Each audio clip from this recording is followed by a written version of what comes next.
የመጀመሪያዎቹ 3 ዓመታት ለህፃናት እጅግ በጣም ወሳኝ ናቸው። ሰላም ውድ ተመልካቾቼ እንደምን አላችሁ? እኔ ዶክተር አዝመራው እባላለሁ። በዛሬ ቪዲዮ ውድ ተመልካቾቼ የምንነጋገረው ለህፃናት እድገት እጅግ በጣም ወሳኝ የሆኑ 7 የምግብ ዝርዝሮች ላይ ትኩረት አድርገን የምንነጋገር ይሆናል። ቪዲዮ መጨረሻ አብራችሁን ቆዩ። እንግዲህ ውድ ተመልካቾቼ ህፃናት የመጀመሪያዎቹ 3 ዓመታት ወይም ደግሞ 1000 ቀናት የሚባሉት የሚቆጠሩት ከእርግዝና የመጀመሪያ ቀን ጀምሮ ነው። ያ ማለት እርግዝና ሲጀመር ከአንድ ቀን ጀምሮ ያሉት 9 ወራት ጽንስ ከተፈጠረበት ጀምሮ ያለው 9 ወራት እና የመጀመሪያዎቹ 2 ዓመታት ውስጥ ማለት ነው። አንድ ህፃን ከተወለደ የተወለደበትን ክብደት በ6 ወር ውስጥ እጥፍ ያድጋል። በአንድ ዓመት ውስጥ ደግሞ 3 እጥፍ ያድጋል። በ2 ዓመት ውስጥ ደግሞ 4 እጥፍ ያድጋል። ቁመቱን ስንመለከት በተወለደበት ቁመቱን በአንድ ዓመት ውስጥ 50% ያህል በአንድ ዓመት ውስጥ ያድጋል። እንግዲህ ይህ ምን ያህል እድገት እንዳለው ነው የምንገነዘበው።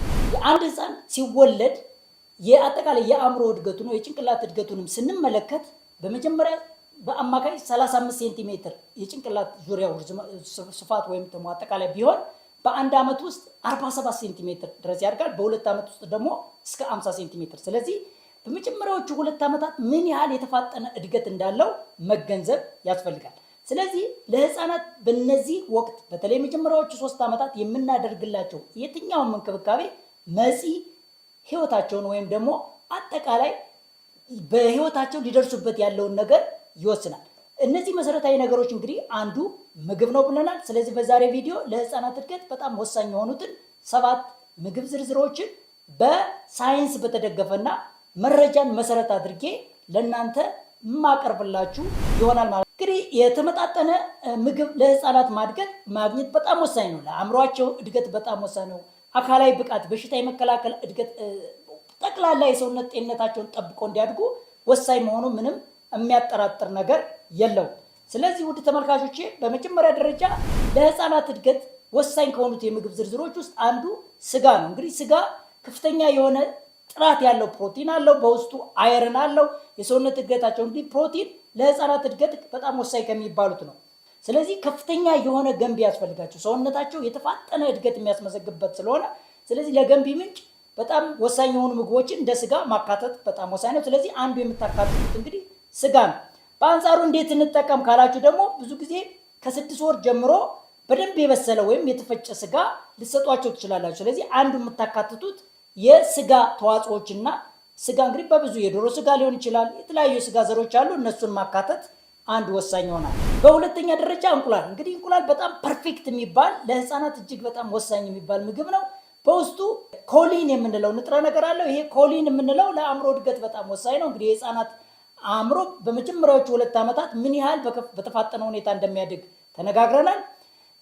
ሁሉንም አይነት አሚኖ አሲዶች 20ዎቹን ለሰውነታችን አስፈላጊ የሆኑ አሚኖ አሲዶችን አለው። ይሄ እንግዲህ አሚኖ አሲድ የምንለው በገንቢ ምግቦች ውስጥ የምናገኘው ለሰውነታችን ጠቃሚ የሆኑ ንጥረ ነገሮች ናቸው። ስለዚህ እነዚህን ነገሮች ሁሉንም በሚባል ደረጃ 20ዎቹንም በማካተት ደረጃ ኢሴንሻል አሚኖ አሲድስ የሚባሉትን በማካተት እንቁላል በጣም ፐርፌክት ምግብ ነው።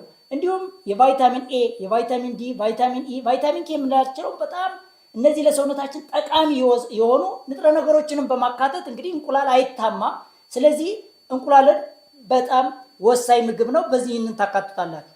ይህን እንግዲህ ከ6 ወር በኋላ አንድ ህፃን 6 ወር ከሞላው በኋላ በተቻለ መጠን በቀን 1 እንቁላል ጀምራችሁ ቀስ እያላችሁ እየጨመራችሁ የምትሄድበት ሁኔታ ይኖራል። ነገር ግን እዚህ ላይ መጠንቀቅ ያለባችሁ አንዳንድ ህፃናት ለእንቁላል አለርጂ ሊሆኑ ስለሚችሉ አለርጂ መሆናቸውን ለማረጋገጥ በትንሹ ትጀምሩና ቀስ እያደረጋችሁ እያላመዳችሁ ማየት ነው።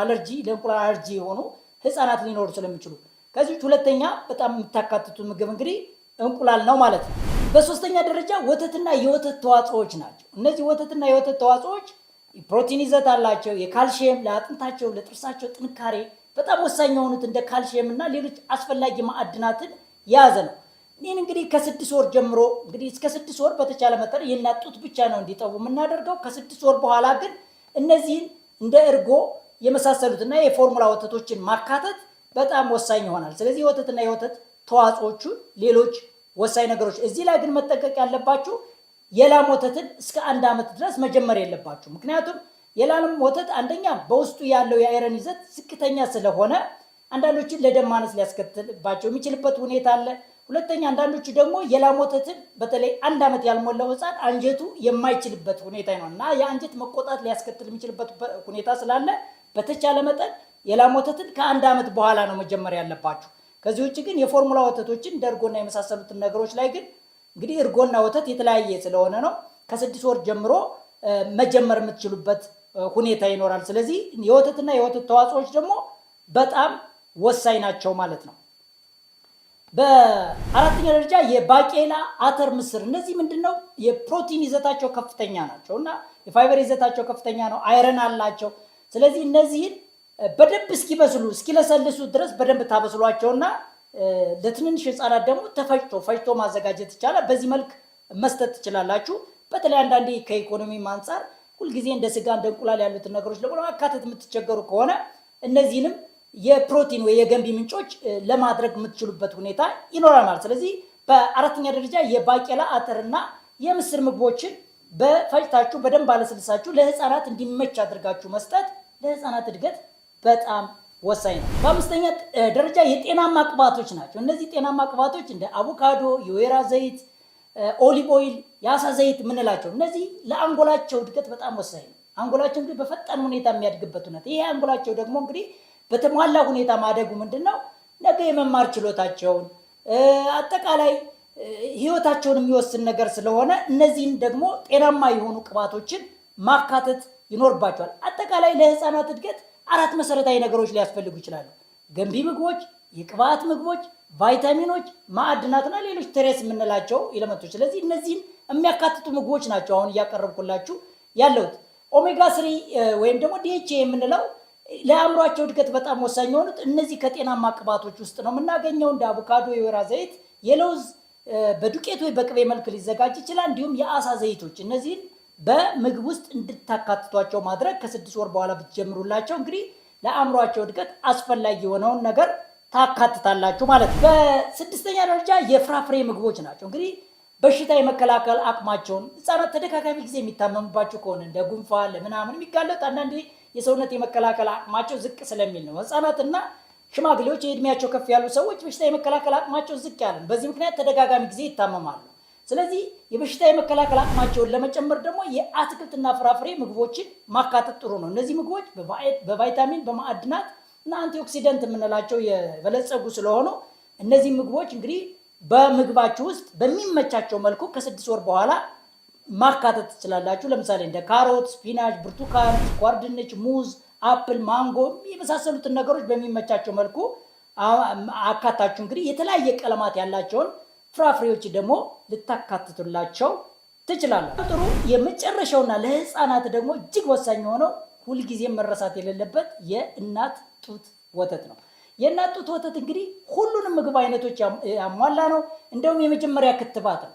ልክ ህፃናት እንደተወለዱ ሲጠቡ የመጀመሪያ ክትባት በሽታ የመከላከል አቅማቸውን ያጠናክራል።